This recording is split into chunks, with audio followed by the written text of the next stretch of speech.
High বন্ধুরা, আমি নলিতা বলছি। বন্ধুরা, আজকের এই গল্পটি সম্পূর্ণ শুনলে তোমাদের ওটা আর স্থির থাকবে না। কথা দিচ্ছি, শেষে গিয়ে তোমাদের ওটা অনেক হালকা লাগবে। তো চলুন আসল গল্পে চলে যাই। বন্ধুরা, আজকের এই গল্পে আপনাদের স্বাগতম। আমি ঈশান। আমাদের পরিবারে ছিল মা, বাবা আর আমি। আগে আমাদের সাথে আমার দিদিও থাকত, কিন্তু দিদির বিয়ের পর বাড়িতে আমরা তিনজনই থাকতাম। আমাদের আবাসনটি ছিল একটি ব্যস্ত এলাকায়। তবে পরে বিভিন্ন কারণে লোকসংখ্যা কমে যায়, যদিও করোনার সময় ছিল তখন। তাই অনেকেই বাড়ি থেকে কাজ করত, এজন্য অনেকে গ্রামে চলে যায়। তবে 2021 সালের পরে ধীরে ধীরে আমাদের সোসাইটি আবার চঞ্চল হয়ে ওঠে।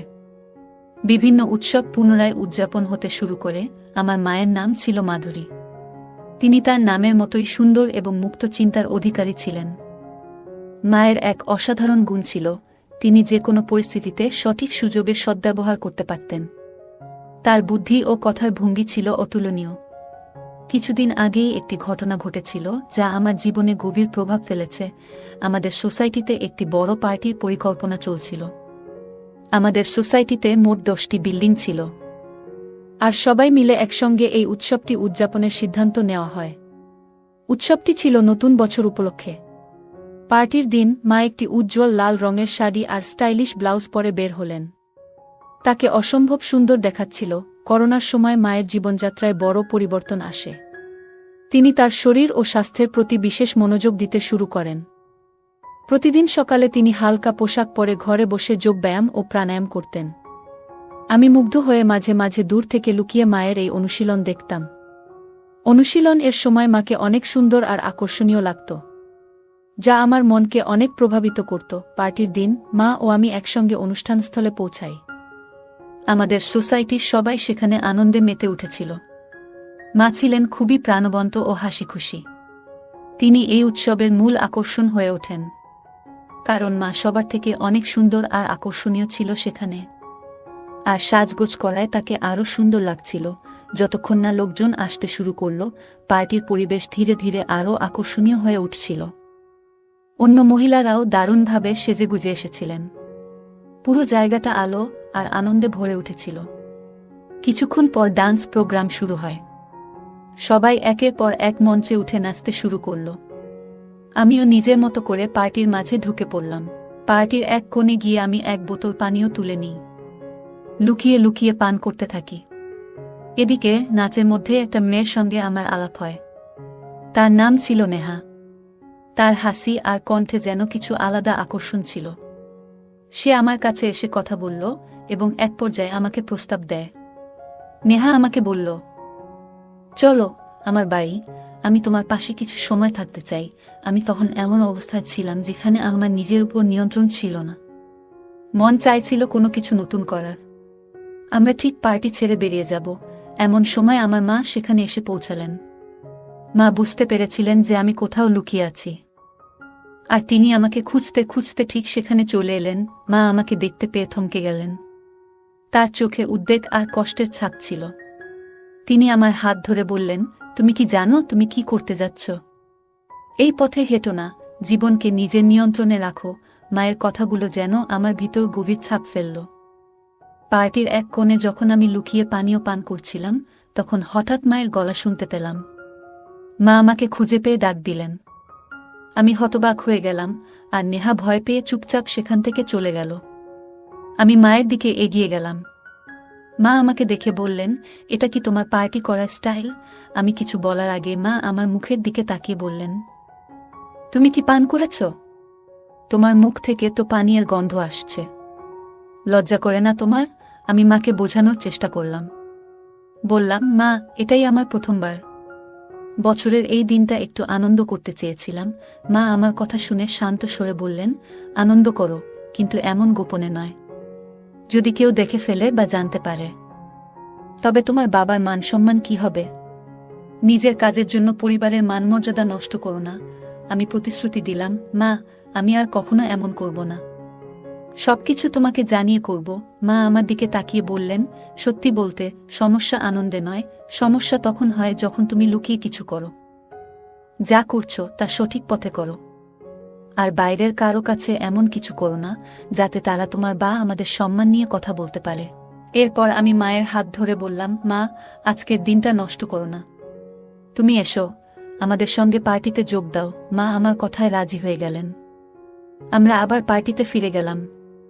মা ধীরে ধীরে স্বাভাবিক হয়ে উঠলেন এবং অন্যদের সঙ্গে কথা বলতে শুরু করলেন। কিছুক্ষণ পরে লোকজন পার্টি ছেড়ে বেরিয়ে যেতে শুরু করল, কারণ ড্রিঙ্কস শেষ হয়ে গিয়েছিল। তখন মা আমাকে একটি টেবিলের কাছে নিয়ে গিয়ে বসলেন। হঠাৎ মা বললেন, আমিও একটা পানীয় চেখে দেখতে চাই। যাও, সেই কোণ থেকে একটি বোতল নিয়ে এসো, যেখানে তুমি আগে ছিলে। আমি মায়ের কথা শুনে অবাক হলাম। আমি বিস্মিত হলেও বোতল নিয়ে এলাম। মা নিজেই দুটি গ্লাসে পানীয় ঢাললেন এবং বললেন, এই সময়ে আনন্দের মাঝেও দায়িত্বশীল হতে শেখা উচিত। আনন্দ করো, তবে কখনো এমন কিছু করো না যাতে নিজের কিংবা পরিবারের সম্মান প্রশ্নবিদ্ধ হয়। মায়ের কথাগুলো আমার মনে গভীর দাগ কাটল। সেই দিনটি শুধু একটা পার্টি ছিল না, বরং জীবনের একটা গুরুত্বপূর্ণ শিক্ষা পেলাম সেই রাতে। মায়ের অনুরোধে আমি পানীয়ের দুটি গ্লাস তৈরি করলাম। মা জানতে চাইলেন, দুটি কেন? আমি মৃদু হেসে বললাম, একটি তোমার জন্য এবং একটি আমার জন্য। মা প্রথমে রাগ করে আমার দিকে তাকালেন, তবে আমার হাসি দেখে শান্ত হলেন। আমরা চিয়ার্স করলাম, আর মা দ্রুত নিজের গ্লাস শেষ করলেন। এরপর তিনি আমার গ্লাসটি নিয়ে সেটিও পান করতে শুরু করলেন। আমি অবাক হয়ে তাকিয়ে রইলাম। দুটি চুমুক পর আমি মায়ের হাত থেকে গ্লাসটি নিলাম এবং বললাম, আমি আরেকটি নিয়ে আসি। মা হেসে বললেন, তাহলে তাড়াতাড়ি যাও। আমি আরেকটি ছোট বোতল নিয়ে এলাম। এবারও দুটি গ্লাস তৈরি করলাম, একটি মায়ের জন্য এবং একটি আমার জন্য।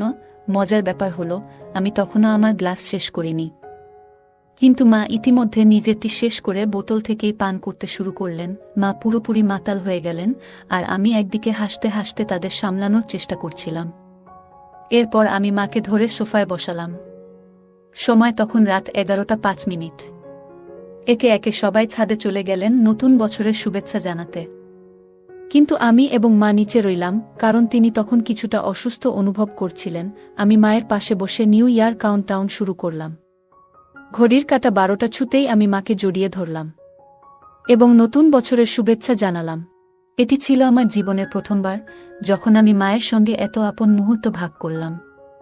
মায়ের গালে পাউডার আর মেকআপের মিষ্টি সুগন্ধ তখনও আমার মনে গভীর দাগ কাটল। এই রাতটি শুধুই একটি নতুন বছর উদযাপনের জন্য ছিল না, এটি ছিল মায়ের সঙ্গে আমার জীবনের এক নতুন অধ্যায়ের শুরু। মা সেদিন একটু অসুস্থ বোধ করছিলেন। তিনি বললেন, আমার এক হাত ঠিক মতো কাজ করছে না এবং এক হাতে শরীরে চুলকাচ্ছিলেন। আমি দেখে বুঝতে পারলাম তিনি হয়তো একটু অস্বস্তিতে আছেন। আমি তার কাছে গিয়ে বললাম, মা, একটু বসো, আমি তোমাকে সাহায্য করছি। হঠাৎ আমার হাত তার গায়ে লেগে গেল। মা বললেন, কি হচ্ছে? একটু সাবধানে থাকো। আমি সঙ্গে সঙ্গে বললাম, সরি মা, এটা একেবারেই ভুল করে হয়েছে। মা মৃদু হেসে বললেন, ঠিক আছে, এমন ছোটখাটো ব্যাপারে চিন্তা করো না। এরপর আমি তাকে আরাম দেওয়ার জন্য পাশে বসে তার সাথে কথা বলতে শুরু করলাম। তারপর তিনি বললেন, আমি তখন থেকেই তোমাকে লক্ষ্য করছি। আমার শরীর চুলকাচ্ছিল, তাই আমি চুলকিয়েছি, কিন্তু তোমার দৃষ্টি সেদিকে চলে গেছে। তখন আমি আবার ক্ষমা চাইলাম এবং বললাম, এটা আর কখনো হবে না। তিনি বললেন, আমি তোমাকে ক্ষমা করছি না, শুধু একটু রাগ হচ্ছিল। তারপর তিনি আমাকে ঠাট্টা করে বললেন, আমার ছেলে ভয় পেয়ে গেছে, আমার ছেলে ভয় পেয়ে গেছে। তিনি ইচ্ছাকৃতভাবে এটি করছিলেন। তারপর আবার ঠাট্টা করে বললেন, এখন কেমন লাগছে? আমি বললাম, খুব ভালো লাগছে। এরপর তিনি আমাকে সোফায় ঠেলে দিলেন এবং বললেন, এখন দেখো আমাকে কেমন লাগছে। আমি মাকে দেখে বললাম, মা, তোমাকে আজ খুব সুন্দর লাগছে। মা মজা করে পোজ দিয়ে বললেন, আমাকে দেখো, আমি কি মডেলের মতো লাগছি? আমি হাসি থামিয়ে বললাম, মডেল তো নয়, তার থেকেও বেশি সুন্দর লাগছে। তখন মা ঠাট্টা করে বললেন, তাহলে কি আমি সেই মেয়েটির থেকেও সুন্দর যার সঙ্গে তুমি তখন গল্প করছিলে? আমি লাজুকভাবে হেসে বললাম, মা, তুমি সবার থেকে আলাদা, তোমার তুলনা হয় না। মা হেসে বললেন, ভালো করে বলো, সত্যি কথাই বলছো তো? আমরা দুজনই হেসে উঠলাম এবং সেই মুহূর্তটা খুব আনন্দময় হয়ে উঠল। আমি মাকে বললাম, মা, তোমার তুলনা কারো সঙ্গেই করা যায় না। মা মজা করে বললেন, তাহলে বলো, সেখানে কি এত পছন্দ করেছিলে? আমি হেসে উত্তর দিলাম, কিছু না মা, শুধু মজার ছলেই কথা বলছিলাম। মা হাসি দিয়ে বললেন, সব ঠিক আছে। আজ রাতটা একটু ভিন্নভাবে শুরু করি, নতুন বছরের আনন্দে মেতে উঠি। তখন আমি মজার ছলে বললাম, তুমি কি প্রস্তুত? মা মজা করে বললেন, আর যদি প্রস্তুত না থাকি? আমরা দুজনেই হেসে উঠলাম এবং সেই মুহূর্তটা হাসি ঠাট্টায় ভরে গেল। রাতে মা বললেন, তুমি কি সত্যি আমাকে সারা রাত এভাবে ধরে রাখবে? আমি মজা করে বললাম, হ্যাঁ, কেন নয়। তিনি হেসে আমার গালে মৃদু চিমটি কেটে বললেন, তোমার তো সবসময় তাড়াহুড়ো থাকে। আমি তাকে সান্ত্বনা দিয়ে তার ঘরের দিকে নিয়ে যেতে শুরু করলাম। তিনি হেসে নামমাত্র বাধা দেওয়ার ভান করলেন, কিন্তু তা ছিল মজার ছলে। ঘরে পৌঁছে আলো জ্বালিয়ে তিনি বললেন, এখন কি করব বলো? আমি মজার ছলে বললাম, আরাম করে ঘুমানোর সময় হয়েছে মা। তিনি একটু চিন্তিত ভঙ্গিতে বললেন, তবুও এত দেরি করে ঘুমানো কি ঠিক হলো? আমি হাসি মুখে বললাম, আজকের রাতটা বিশেষ মা, একটু মজা করলে ক্ষতি নেই। আমরা দুজনেই হেসে উঠলাম, আর সেই মুহূর্তটা আনন্দে ভরে উঠল। তখন সে বলল, কিন্তু আমার তো জানা থাকবে, পরে যদি খারাপ লাগে। এখন হয়তো ভালো লাগছে, কিন্তু ভবিষ্যতে এই সম্পর্কের দিকটা হয়তো বদলে যাবে। আমি বললাম, তোমার প্রতি আমার অনুভূতি সত্যি। আমি অনেকদিন ধরে তোমার পাশে আছি, একজন ভালো বন্ধুর মতো।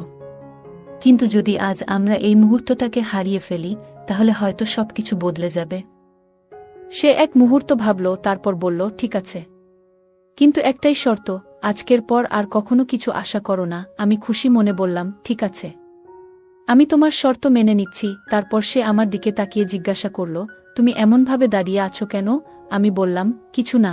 তখন মা বলল, তাহলে যাও, যদি তুমি না চাও। আমি বললাম, তোমার ইচ্ছা যদি না থাকে, তাহলে আমি চলে যাই। আমি বিছানায় বসেছিলাম, তখনই সে আমার হাত ধরে টেনে বলল, তুমি এত গম্ভীর কেন? সবকিছু এত সিরিয়াস ভাবে নিও না। আমি অবাক হয়ে বললাম, তাহলে তুমি চোখ বন্ধ করে আগে শুয়েছিলে কেন? সে হাসতে হাসতে বলল, আলোটা আমার চোখে পড়ছিল, তাই চোখ বন্ধ করেছিলাম। আমি আলো বন্ধ করে আবার শুয়ে পড়লাম। সেই রাতে পার্টির পরে আমরা প্রথমবার এতটা সময় একসঙ্গে কাটিয়েছিলাম। তখনই সে উঠে গেল, আলোটা জ্বালালো এবং বাথরুমে চলে গেল। ফিরে এসে আবার বিছানায় শুয়ে পড়ল। আমি তাকে দেখে বললাম, মা, তুমি খুব সুন্দর লাগছো। সে হাসি দিয়ে বলল, এখন তো আমি আগের থেকে অনেকটাই রোগা হয়েছি, তাও কি তোমার কাছে ভালো লাগি? আমি বললাম, তুমি যেভাবেই হও, সবসময় আমার কাছে সুন্দর। আমি মাকে বললাম, তুমি সবসময় সুন্দর লাগো। মা মুচকি হেসে বললেন, আজ তোমার বাবা আসছে না, আমরা দুজনে একসঙ্গে সময় কাটাবো। দরজাটা বন্ধ করে দাও, আর বাইরে যাওয়ার দরকার নেই। আমি বললাম, মা, তুমি তো অনেক স্মার্ট। আমি ভেবেছিলাম তুমি পুরনো ধাঁচের মানুষ। মা হেসে বললেন, আমি এমন নই, আমি নিজের মতো করে চলি। তোমার যদি কিছু মনে হয়, নির্দ্বিধায় আমাকে বলো। আমি বললাম, আমার তোমাকে নাম ধরে ডাকতে ইচ্ছা করছে। মা বললেন, দেখো। আমি প্রথমবার তাকে তার নাম ধরে ডাকলাম, আর আমরা দুজনে হেসে উঠলাম। হাসতে হাসতে আমি বললাম, মা, তোমার আর বাবার কথাবার্তা এখন খুব একটা হয় না, তাই না? মা হেসে বললেন, হ্যাঁ, এখন খুব কম হয়। মাসে 1-2 বার, তাও সময় বের করা মুশকিল। আমি বললাম, সত্যি? মা মাথা নেড়ে বললেন, হ্যাঁ, সত্যি। আমরা আবার হেসে উঠলাম। কিছুক্ষণ পর আমি মাকে জিজ্ঞাসা করলাম, মা, তোমার কি প্রয়োজন? মা মুচকি হেসে বললেন, তুই আমার ছেলে, আমি তোকে সবকিছু বলতে পারি। আমি বললাম, তাহলে আজকের রাত শুধু আমাদের জন্য। আমরা একে অপরের মুখোমুখি বসে গল্প করতে শুরু করলাম। মা আমাকে তার তারুণ্যের দিনগুলোর কথা বললেন, কিভাবে তিনি অনেক কঠিন সময় পার করেছেন এবং সবকিছু সামলেছেন। আমি তার কথা শুনলাম এবং আমার মনের কথাগুলোও তাকে জানালাম।